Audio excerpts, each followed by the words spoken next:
Hi, year 2 students. It's good to see you in another resource session in pharmacology. This week, the problem that's discussed for you is a patient with a typical anginal episode, and he was treated with few drugs, and so it's important for you to have a basic understanding of certain characteristics of anti-anginal drugs. So, this resource session has been scheduled accordingly. Angina or coronary artery disease can be classified based on the presentation of symptoms into chronic, where pain often occurs mainly during exertion, and when the patient takes rest, the pain disappears. So, this is also called stable angina. And acute, where there is a spectrum. It is not a single entity. The patient can present with pain even at rest, and there won't be any death of myocardial cells. So, unstable angina. And if there is death of myocardial cells, we are going to term it as myocardial infarction. And in the next problem, we will be seeing different types of myocardial infarction. So, some patients do have an elevation of ST segment in their ECG. So, we call it STEMI, and some patients do not have an elevation of ST segment, they are called non-STEMI. STEMI stands for ST elevation myocardial infarction. So, these two entities will be mainly seeing it in the next problem, and in this problem it is mainly about the different varieties of anginal pain, stable, unstable, and we have one more entity called variant type of angina, otherwise Prinzmetal angina. These are different names of the same entity, Prinzmetal or variant. All right. So, before going into the details of the drugs, it is important that you understand the basic problem, pathophysiology in coronary artery disease. This is the, consider this is the coronary artery cross section picture in a normal individual. So, when the normal individual is at rest, assume this is the diameter of the coronary blood vessel, and when he is doing some moderate to severe exercise, there is an increased demand by the skeletal muscles. So, to compensate for that, the heart rate will increase, the force of contraction of the heart increases. So, there is an increased cardiac workload, and consequently it needs more supply of energy materials. So, it needs more blood flow, and so when there is an exertion, the blood vessel will dilate. Both the larger vessel, so called conducting, as well as the arterioles, so called resistance, both you would see it will dilate, and that will consequently meet the increased demands of the cardiac work. However, in some patients, either due to age and or lifestyle, the blood vessel will have a deposition of fat material called atherosclerotic plaque, and because of that the blood vessel diameter is narrowed. So in such patients, assume this is the block. So in such patients, when they are at rest, the narrowed lumen is enough to supply or to meet the demands of the cardiac tissue, because at rest you won't expect a higher rate or a greater force of contraction. So for that normal rate and force, this lumen might be enough. So the patient will not experience any symptom. However, when the patient does exercise, now the heart rate increases, the force of contraction of the heart increases, and so the cardiac tissue will demand more blood flow. But the lumen of the blood vessel is blocked by this atherosclerotic plaque, right? And so there will not be a significant increase in the blood flow. So now the heart is demanding more, but the blood vessel is unable to meet that demand. So there is a discrepancy. So this results in anginal pain, chest pain, only during exertion, but at rest the patient is totally asymptomatic. So this is referred to as stable angina, otherwise classical angina.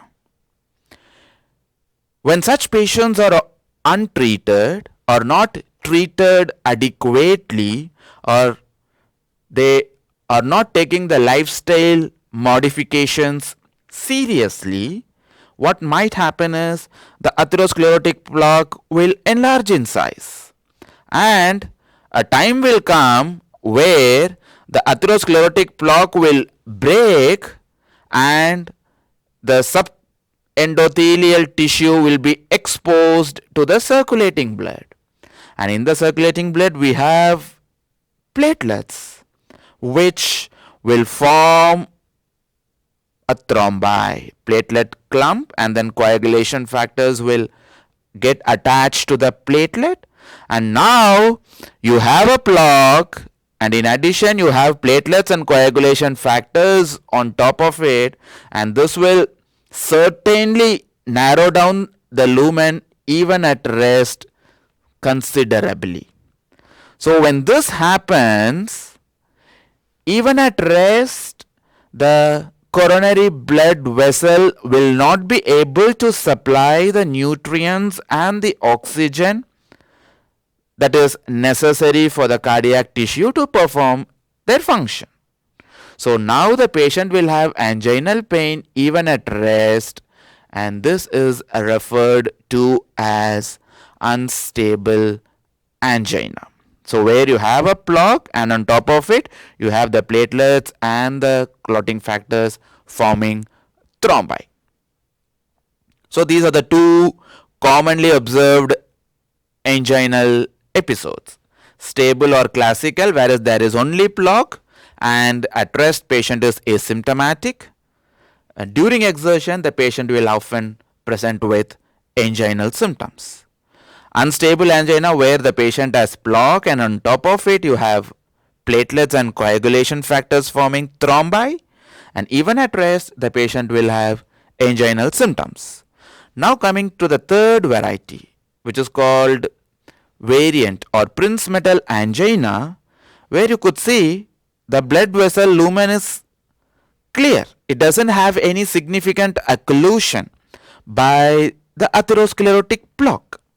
But some patients, their smooth muscles in the blood vessel, it's overtly sensitive to catecholamines, and such patients will have severe vasospasm intermittently that decreases the luminal size and consequently blood flow to the cardiac tissue. So such patients will have anginal episode, and their problem is not any plaque but it is the extreme sensitivity of the coronary vascular smooth muscle to the catecholamines. So these are the three types of angina that you need to keep in mind. And in any type of coronary artery disease, any type of angina that you take, stable, unstable, or variant, right? The basic problem is there is a mismatch between what is demanded by the heart and what is being supplied by the blood vessel. The heart demands more of nutrients and oxygen, but the blood vessel supplies less. So because of this mismatch, the patient presents with anginal episode. Now our therapeutic objective is to treat such patients, right? And while treating, you will aim to use drugs that either reduces demand or increase supply, or you could use drugs which does both, because they should result in reduction of cardiac demand or they should result in increased blood supply to the heart. So if you are able to achieve any of these two, then you will be able to abort the anginal pain and treat such patients with coronary artery disease. So this is the basic concept. If you are using drugs to treat coronary artery disease patients, angina patients, you should reduce the cardiac demand and or increase the blood supply. Please just keep this fact in mind. So now, what factors determine the cardiac demand? What determines the amount of nutrients and the oxygen that is needed by the cardiac tissue? Basically, it's nothing but heart rate and force of contraction. So if the heart rate is more, the cardiac tissue will demand more supply of nutrients. Similarly, if the force of contraction is more, the cardiac tissue will demand more supply of nutrients. What is our objective? We have to reduce the demand, which means you have to use drugs that reduces heart rate. You may have to use drugs that reduces force of contraction. So if your drugs are able to do reduction in the heart rate and force, then they will reduce the cardiac demand and they will be useful for treating such disorder. What determines the supply of the blood vessel? Mainly the blood vessel diameter. So if you increase the blood vessel diameter, then you can increase the supply. Which means if you use drugs which cause vasodilation, predominantly arteriolar vasodilation, then you could increase the supply and that will meet the demand made by the heart. So you are going to use drugs which modifies the demand supply mismatch. So the drug or the drug classes that we'll be using here will either reduce demand or will increase supply. Please this keep in mind. Or some drugs can do both. Either they will do reduction in demand or increase supply, or they will do both reduction in cardiac demand and increased blood supply. So these are the three important drug classes, and these are the two important drugs as such that you may have to keep in mind for anginal patients. First are the beta blockers, calcium channel blockers, nitrates or organic nitrates. Then the two individual drugs include nicorandil and ranolazine. We'll be seeing one by one. And please do keep in mind, when we are talking about these first two classes, in this resource session, I'll be talking to their reference with use in angina. So how we spoke about the use of beta blockers in congestive cardiac failure, and similarly we also talked about how the calcium channel blockers used as antihypertensives. So those are like some specific details about these drug classes with respect to their indications. Similarly here I'll be talking about these drug classes with respect to their use as anti-anginal drugs. So first, going to beta blockers. So beta blockers, they mainly block the beta 1 receptors on the cardiac tissue. Assume this is a contractile tissue of the heart. The cardiac tissue can be classified as contractile and conducting. So this is the contractile tissue of the cell of the heart, and this is the beta 1 receptor. And we know when beta 1 is stimulated, finally it results in increased calcium output from sarcoplasmic reticulum, and that facilitates the interaction between actin and myosin. Right? So now when you are using beta blockers, these agents are going to block the beta 1 receptor on the contractile tissue. So if they block it, there is reduced calcium exit, and that will reduce the force of contraction. And if the force of contraction of the heart reduces, that reduces the demand. So it justifies its use as anti-anginal drug. But in addition to the blocking of cardiac contraction, beta blockers also block the beta 1 receptors in the conducting tissue. Beta 1 stimulation in the conducting tissue will result in increased heart rate. So when beta 1 is blocked, it results in reduced heart rate. When heart rate reduces, again reduction in heart rate and reduction in force of contraction will reduce demand. So we have achieved our objective. In addition, also keep in mind, when the heart rate is reduced, you know the cardiac cycle. It has a systolic phase and a diastolic phase.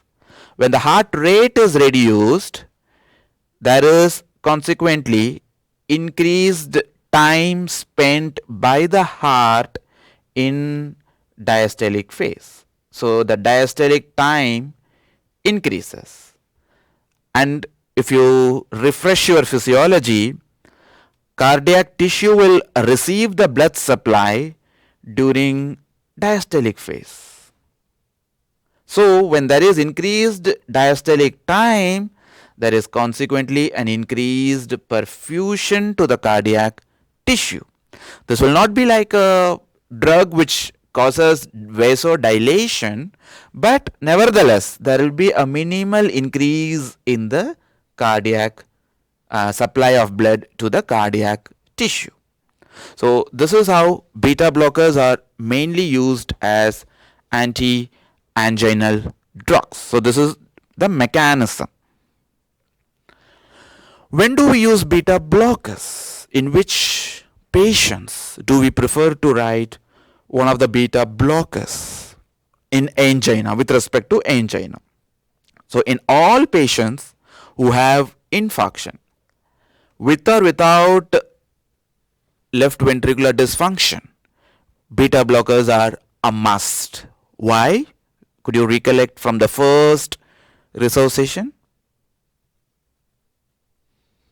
Yes, I'm sure most of you would have got it right. We discussed about a phenomenon called cardiac remodeling, right?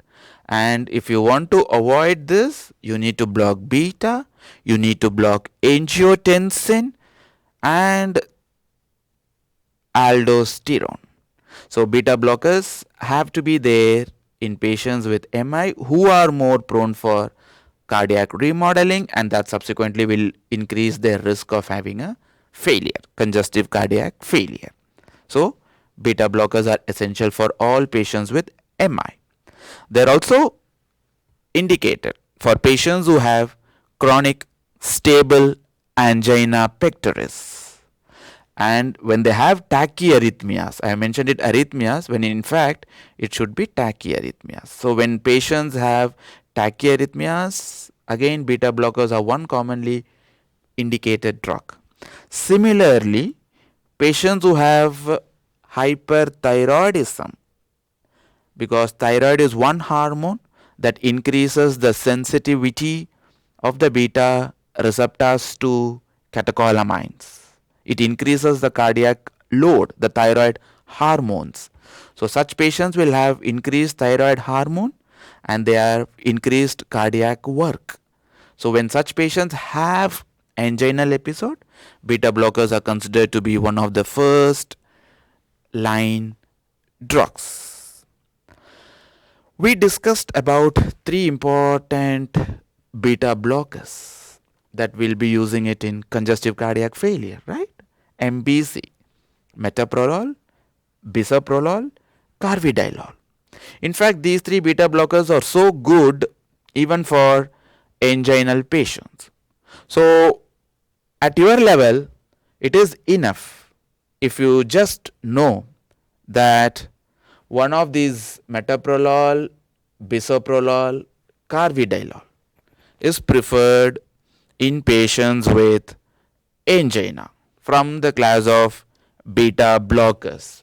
But there might be few who are preparing for some exams like MLE, PLAB and all. So for such students, you may have to know in detail like which of these drugs is specifically indicated for patients with certain concomitant diseases like asthma, peripheral vascular disease. We prefer to use nebivolol.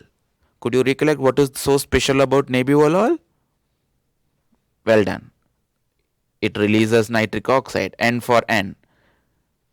So it's preferred. If you go to the systemic hypertension, you will find this information. So it is useful for patients who have bronchial asthma and peripheral vascular disease. So it is important for only those students who are preparing for MLE or PLAB. If you are not preparing for those, just note one of the MBC, metoprolol, bisoprolol, carvedilol, is usually are commonly used beta blockers for patients with angina. Moving to the second class of drugs, calcium channel blockers. We have seen this earlier. These class of drugs block the long-acting, voltage-gated calcium channels. And so they reduce the calcium entry from sarcoplasmic reticulum in a contractile tissue of the heart, and that reduces force of contraction of the heart.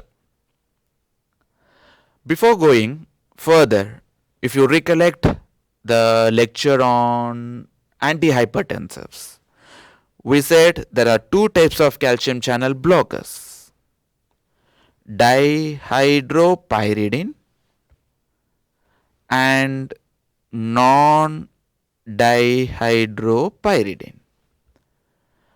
So drugs that end with the suffix dipine, amlodipine, nimodipine, philodipine, they all come under dihydropyridine. Non-dihydropyridine, we have verapamil, diltiazem. So, and the basic difference is dihydropyridines, they predominantly act on the arteriolar blood vessel, and the non-dihydropyridine, they predominantly act on the cardiac tissue. So if I am using any of this non-dihydropyridine, then in the cardiac contractile tissue, there will be a reduction in the force of contraction, and there is also a reduction in the heart rate. So reduction in the force and reduction in the heart rate will reduce the demand. We have achieved our objective. If we are using an dihydropyridine, any of the dipins, they predominantly dilate the blood vessels. So when they cause dilation, they increase the blood supply. So that will achieve our objective. In fact, we can combine a dihydropyridine with a non-dihydropyridine. It will be a synergistic combination because non-dihydropyridine will reduce the demand by reducing force of contraction and heart rate, and dihydropyridine will increase the blood supply by causing vasodilation. So when you add both, it will be much better. So it has a synergistic property. There is one important point that you need to keep in mind while using dihydropyridine. We have a very fast acting dihydropyridine called nifedipine. If you give a normal preparation of nifedipine, it will be absorbed from the gastrointestinal drug very fast and it will quickly cause vasodilation.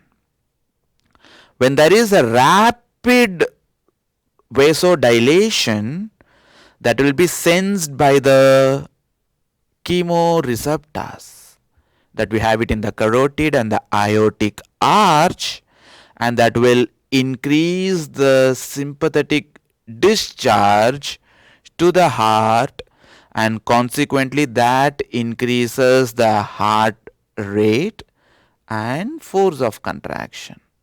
So when heart rate and force increases, that will increase the demand. Do you want the demand, cardiac demand, to be increased in patients with coronary artery disease? No. That is why the fast acting or the ordinary preparation of nifedipine is contraindicated in patients with ischemic heart disease. There is another preparation called long acting preparation, which will not result in this reflex tachycardia, but a normal preparation will result in reflex tachycardia and is absolutely contraindicated. So in calcium channel blockers, the points you need to keep in mind is, if you are using a non-dihydropyridine, that results in reduced demand. If you use a dihydropyridine, it increases blood supply. A combination of both is synergistic. When do we use calcium channel blocker in anginal patients? Do you remember? We discussed about variant angina, where the problem is the blood vessels will not have any atherosclerotic plaque, but the smooth muscle is more sensitive to the catecholamines, that it results in vasospasm. Ultimately, for the blood smooth muscle to contract, it needs calcium to enter through L type of calcium channels. So that will be blocked by calcium channel blockers, and so they are one of the drugs or preferred drugs or first line drugs for patients with Prinzmetal angina. Similarly, the beta blockers, the earlier class of drugs, if you remember, we are not supposed to give it to patients with asthma, or except nebivolol, we can't give any other beta blocker to patients with peripheral vascular disease. So in such patients where beta blocker is contraindicated, calcium channel blockers are safe. So they don't harm, they are not going to precipitate any asthmatic attack, neither they are going to precipitate any vasospasm, claudication in patients with peripheral vascular disease. So this is preferred in such subgroup of patients. Only thing, when you are using calcium channel blocker, remember to avoid the normal preparation of nifedipine because of the reflex tachycardia. So these are the important points of calcium channel blockers with respect to its use as anti-anginal drugs. The third and very important drug classes from your both exam perspective as well as in your clinical practice are the organic nitrates.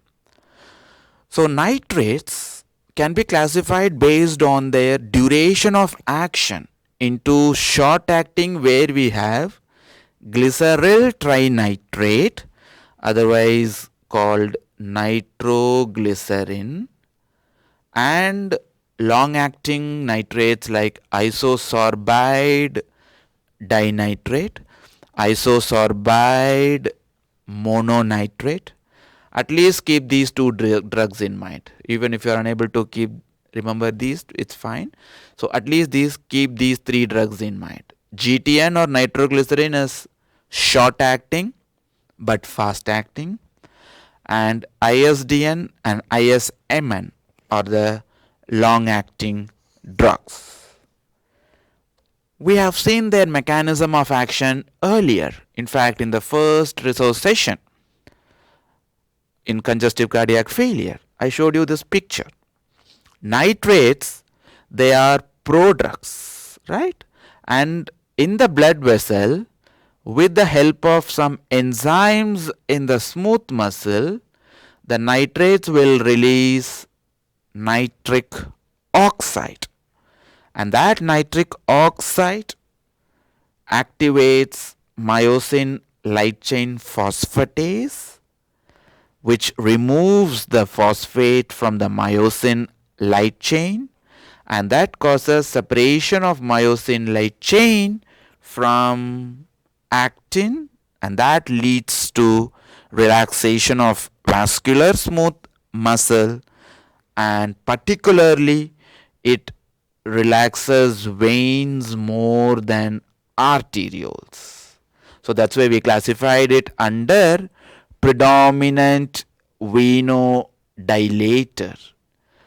If it dilates veins predominantly, that will result in decreased preload, decreased ventricular filling. If you remember the Frank Starling's law, what does it state? The force of contraction of the heart is proportional to the stretch of myocardial fibers. So if you are using organic nitrates, they result in venodilation that causes reduction in preload. So that reduces the stretch of myocardial fiber, and consequently there is a reduced force of contraction. When the force of contraction is less, the cardiac demand is less. So we have achieved our objective. So this is the main reason for using organic nitrates. But in addition to veins, the nitrates also dilate arterioles. They also cause dilatation of arterioles. In that case, they also result in reduction of afterload. If the afterload is less, what will be the force of contraction of the heart that is required to pump the blood into the arterial system? Good.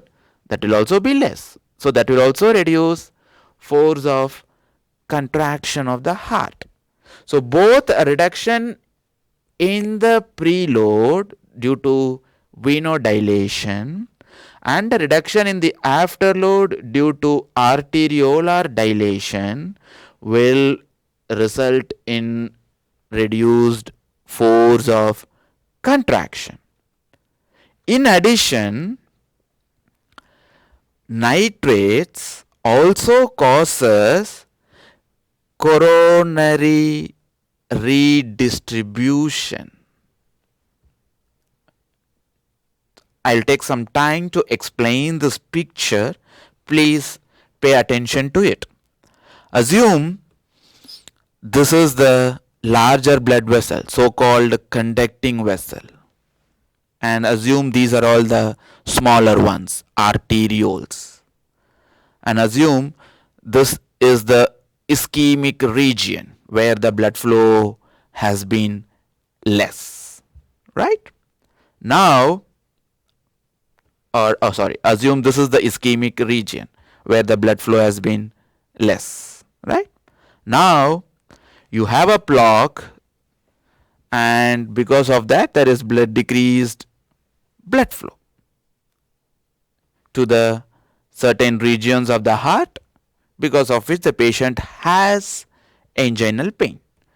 This is normal tissue. This blood flow is normal, so they don't have any pain. Here is where the blood flow has been reduced. Now if you are using one of organic nitrates, nitroglycerin or ISDN or ISMN, what happens is it dilates the larger vessels, or it, due to the release of certain mediators, local mediators, that will result in dilatation of larger blood vessels. And if you see the smaller ones, the nitrates will cause dilatation of this resistance vessel that are supplying to this ischemic region, and it does not do anything to the blood vessels that are supplying to the normal region. It doesn't do anything to these smaller blood vessels which are supplying the normal region, because they are normal, so there is no need to increase the blood supply. Only the ischemic regions, they need more blood supply. So nitrates do this redistribution. So they cause dilatation of smaller blood vessels, specifically in that region of ischemia, and don't do anything to the blood vessels supplying the normal region. So because of this, there is increased blood flow in the larger vessel, and the smaller blood vessels supplying the ischemic area is dilated, but the blood vessel supplying the non-ischemic area remains the same, and so this increases the blood flow to the ischemic area more than the blood flow to the normal region. So this is called redistribution of blood flow, meaning when you use organic nitrates, it distributes more blood to the ischemic region compared to the non-ischemic region, which is very good. So this is one additional property that compels us to use nitrates in patients with ischemic heart disease. On the other hand, we have drugs like dipyridamole. What it does is, it doesn't do anything to the larger blood vessel, and if you are using it, it's actually an antiplatelet drug. So it prevents the platelet aggregation, and people were using it in unstable angina where the platelet clumps were formed and all. But when you are using this dipyridamole, it doesn't do anything to the larger blood vessel. On the other hand, you can see in this picture, it equally dilates the smaller blood vessels of both the ischemic region as well as the non-ischemic region. So now what will happen? The blood flow will go equally in both ischemic and non-ischemic. In fact, more blood will go to the non-ischemic, which is unwanted, and reduced blood flow will be there to the ischemic region. So this is referred to as coronary steal phenomenon. It steals the blood from the ischemic to the non-ischemic region. So that's why such drugs are not to be used in patients with ischemic heart disease. There are few more drugs which causes this coronary steal phenomenon, but dipyridamole, and then in unit 8 there is one general anesthetic which causes this. I am not revealing the name because it will be more confusing to you, but just remember this concepts. Organic nitrates will result in coronary redistribution, which is more blood flow to the ischemic compared to the non-ischemic, which is good. And use of drugs like dipyridamole will result in increased blood flow to the non-ischemic much more than ischemic, which is referred to as coronary steal phenomenon. So we are not going to use such drugs in patients with ischemic heart disease. That's all. So put together, organic nitrates decrease mainly the preload due to venodilation. They also cause arteriolar dilation, so there is decrease in afterload. So both will reduce the force of contraction, so reduced demand. By selectively dilating the blood vessels supplying the ischemic region, so-called coronary redistribution, nitrates also will result in increased blood supply. So that's why we use organic nitrates in almost all the types of angina, stable, unstable, as well as Prinzmetal. But when you are giving nitrates to patients, you need to be very cautious in doing one small thing, which is, as I told before, organic nitrates depend on certain enzymes in the smooth muscle which particularly contain sulfhydryl group, enzymes that have sulfhydryl group to liberate nitric oxide. And all these functions of vasodilation is carried out by nitric oxide. So if you want to experience the therapeutic effects of nitrates, you need to allow generation of nitric oxide. But what is so special about nature is that the enzymes which are involved in organic nitrates, when organic nitrates are continuously present in the body, the enzymes will be depleted.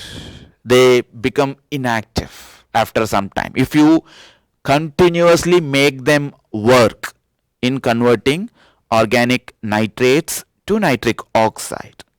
So if organic nitrates are continuously present in the body, after few days the patient will not have therapeutic effect of nitrates. This is referred to as nitrate tolerance.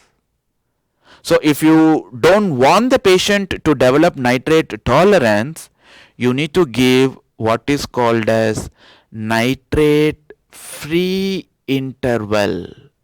So every day you give nitrates in such a way that maybe 16 hours is used. In 16 hours the organic nitrates are there in the patient's body, and 8 hours the nitrates are not there in the patient's body. So this 8 hours you are giving a time where these enzymes do not have to work in converting nitrates to nitric oxide, so they take rest and then they come back to do the function when you give the next dose of organic nitrates.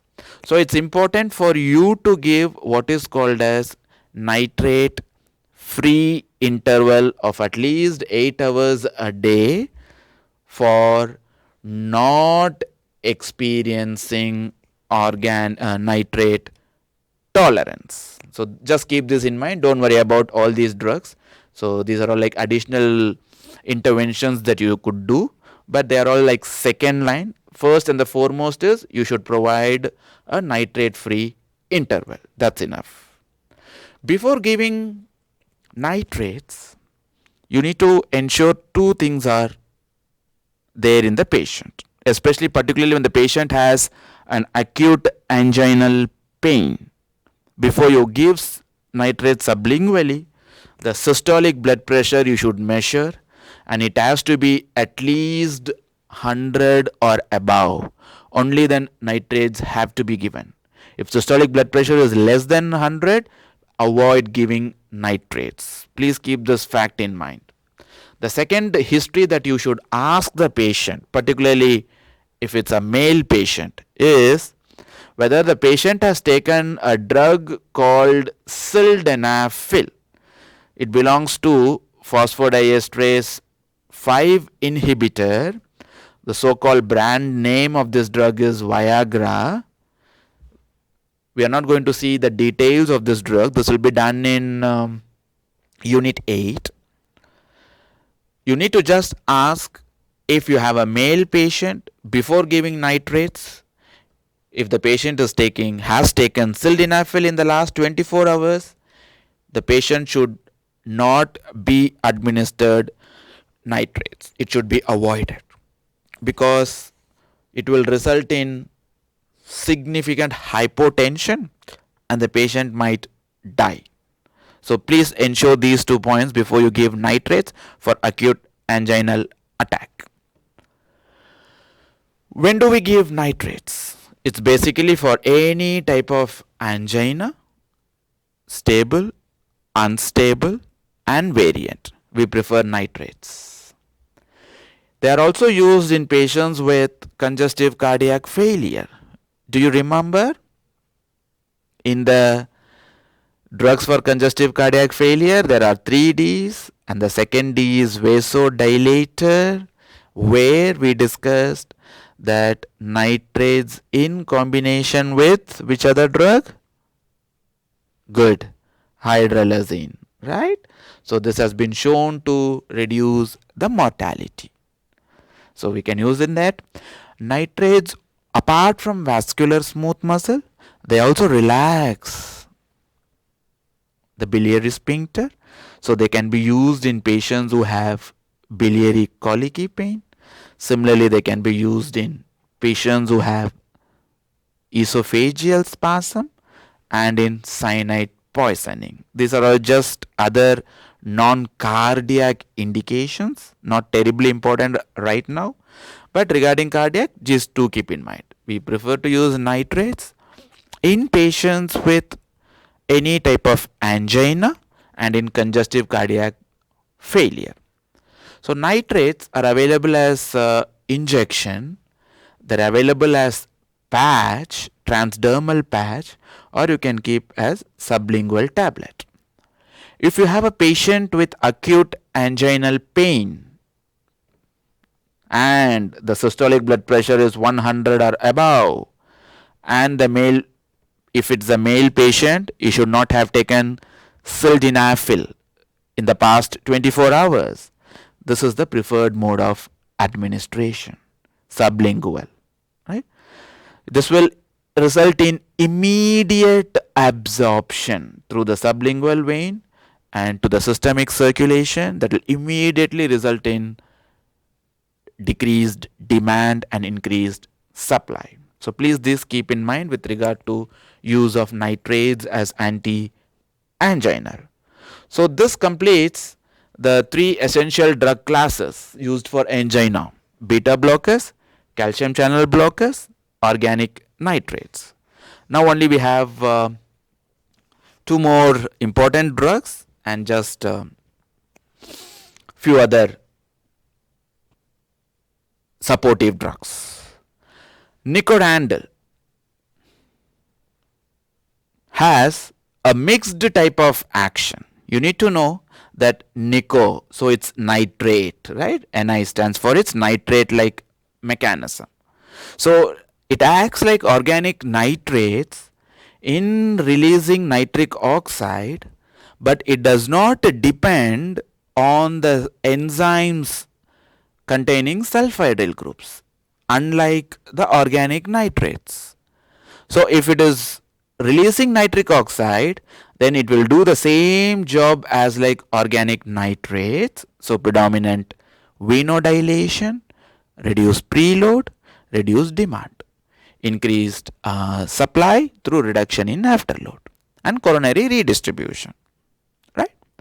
And if it is not dependent on these enzymes that contain sulfhydryl, there is no phenomenon of nitrate tolerance. So that is the advantage or differential feature of nicorandil compared to nitrates.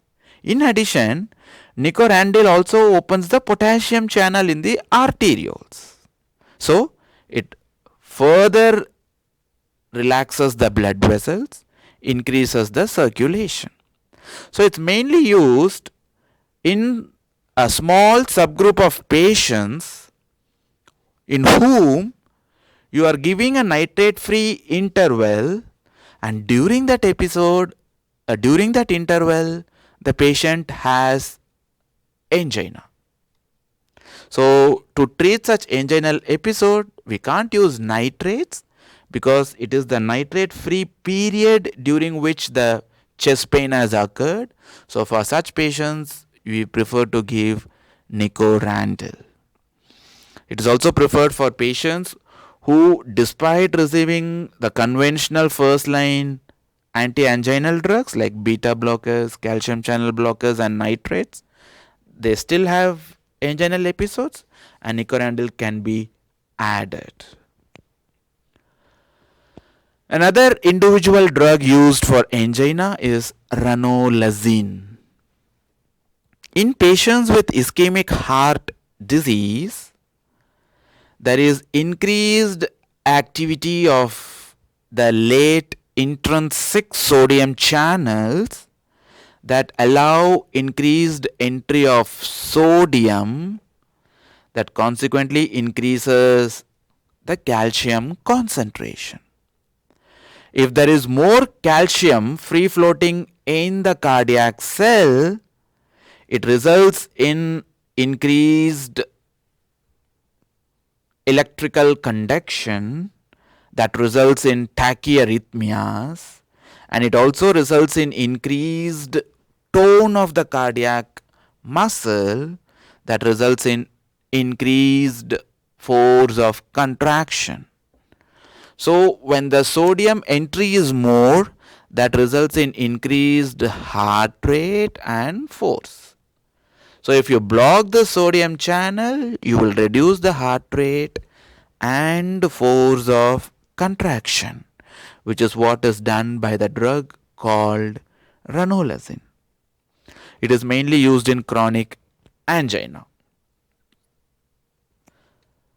So these are the 5 commonly used drugs in patients with ischemic heart disease.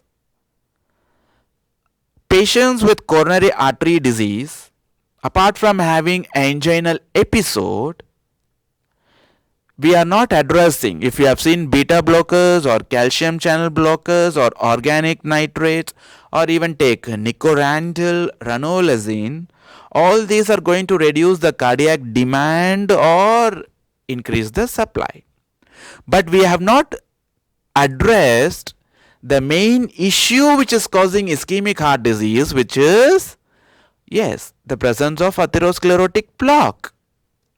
We have not done anything to it. None of these drugs are going to reduce the size of the plaque or will halt the progression of the plaque, or neither will prevent the platelets from clumping or thrombi to dissolve. So, in addition to these drugs which are used in acute anginal episode, we need to use drugs that stabilizes the atherosclerotic plaque and prevents the platelet from aggregating, or when they have already thrombi is formed, you need to break the thrombi. So these are the additional drugs that will be used along with the first line anti-anginals. Statins. Why? We have seen statins are very good in reducing LDL cholesterol. So when you use along with beta blockers or calcium channel blockers or nitrates, they take care of reducing the atherosclerotic plaque worsening. Similarly, ACE inhibitors. Why? Such patients are prone for cardiac remodeling. ACE inhibitors can delay their remodeling and delay the congestive cardiac failure. Antithrombotics, particularly when patients have unstable angina. Clotting factors are there in the thrombi. So you need the help of anticoagulants such as heparin so that it dislodges and it prevents the further formation of thrombi. And I'm just telling you the name of the drug class called antiplatelets, and I'm not defining the individual drugs. The commonly used one is acetyl salicylic acid, so called aspirin, and we have another drug called clopidogrel. So I'm just mentioning the names here because more in details of these drugs will be taken in unit 6. So these are the unit 6. Unit 6. So these are the drug classes which will be used along with the first line anti-anginal drugs. Just know the names of drug classes and the purpose. Why are we using statins? Reduced LDL and reduced atherosclerosis. Why are we using heparin? That reduces the thrombi. Why are we using antiplatelets? In unstable angina, they reduce the aggregation. Why are we using ACE? For avoiding remodeling. And ACE also will decrease the afterload and preload. So that will again decrease the cardiac demand. But it will take time for the ACE inhibitors to do this. So that's why they are not useful for aborting immediate attack of angina. The last drug class, or in fact there is only one drug in this, which is metabolic modulators. If you see the heart right, in ischemia, it utilizes free fatty acids to liberate energy instead of glucose, particularly during ischemic episode I'm talking about. So when free fatty acid is used to liberate ATP, it produces 1/3 ATPs more, which is good. On the other hand, for using free fatty acids to liberate this 30% more ATPs, the cardiac tissue will need 12% more oxygen, which means it will try to utilize more oxygen, which means it will demand more on the blood vessel. But in patients with ischemic heart disease, we need to reduce the demand.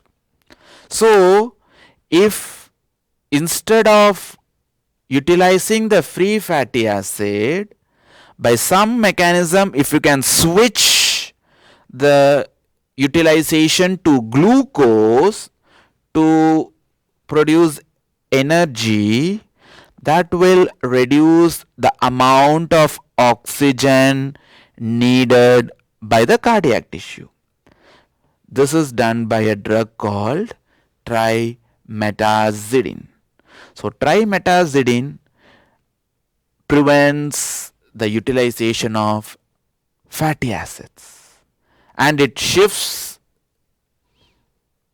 the chain to glucose metabolism. So more glucose will be utilized by the heart, ischemic heart, and that reduces the amount of oxygen needed, which means it reduces the cardiac demand. So this drug is used in patients with chronic angina. So with this, I complete the individual drug classes, the supportive drugs that are used in ischemic heart disease.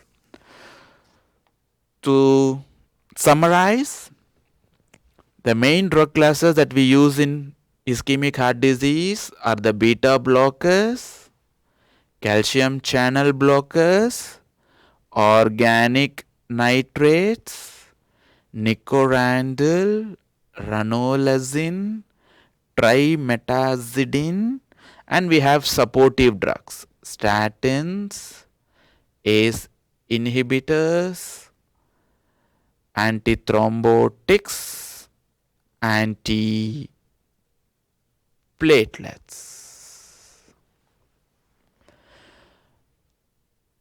Basically, these are the commonly used first line drugs and they reduce cardiac demand or increase supply. Beta blockers are mainly used for patients with stable and unstable. Calcium channel blockers are preferred in patients with Prinzmetal angina and in certain subgroup of patients who cannot be administered beta blockers, conventional beta blockers like asthma, peripheral vascular disease, and organic nitrates are preferred in all the three types of angina. Nicorandil has properties of organic nitrates and potassium channel opening. It is used in patients who have frequent anginal episode during that nitrate free period as well as in chronic angina. Ranolazine and trimetazidine are used in chronic angina. And all these are the supportive drugs of which antithrombotics and antiplatelets are used mainly in unstable angina, but antiplatelets can also be used as a prophylactic agent in patients with stable angina. Statins and ACE inhibitors will eventually find role in stable and unstable angina. So I provided these three slides just to indicate the different drug classes that we will be using in each type of angina, and these are the answers to the MCQs in the last resource session, and here you will find few more MCQs pertaining to this resource session. So if you have any questions, please feel free to post me. Thank you and take care.